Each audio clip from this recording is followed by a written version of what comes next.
You know the drill, family and out-of-town guests. They're all hitting your house for the holidays. And you love having them in your home, but how do you keep the peace and your sanity with so many relatives under one roof? Well, etiquette expert Diane Gottsman is with us to give you some tips. Good morning to you, Diane. Good to see you. Good morning. Nice seeing you. Let's talk about first, for those people that are having guests, how do you subtly set boundaries with those visitors, but still make them feel welcome in your home?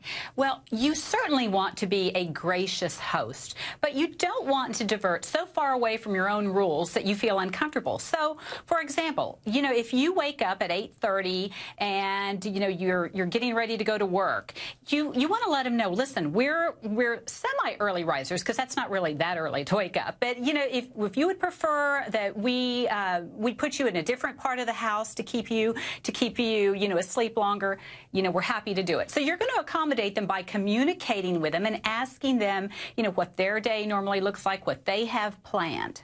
And then on the guest side, you recommend sticking to that schedule or following your own schedule. So on the guest side, you just want to jump into their rules. So in other words, it's very gracious that the host is offering you the lay of their land.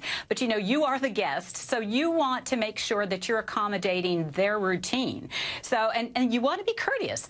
If you leave wet towels on your own bathroom floor, you don't want to do that when you're in someone else's home. You want to make your bed, have everything nice and tidy, and just you're not at a hotel. Hotel, you can be a little more lax. I always wonder this when I go and visit somebody. Even if it's one of my best friends or even an aunt or an uncle, should I bring a gift with me or should I mail one once I leave? Because I always like to leave something. Yes.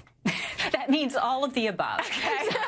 So you can send something in advance. So let's say you want to send a box of fruit, something to say, thank you for inviting me. I'm looking forward to seeing you. When you arrive in your suitcase, you can tuck something small away, like some monogrammed napkins or some holiday kitchen towels. And while you're there, make sure you are taking them out to dinner, or lunch, depending on how long you're going to stay. And at the end, you're going to say, thank you so much for having me, but that's not enough. You're going to send a thank you note.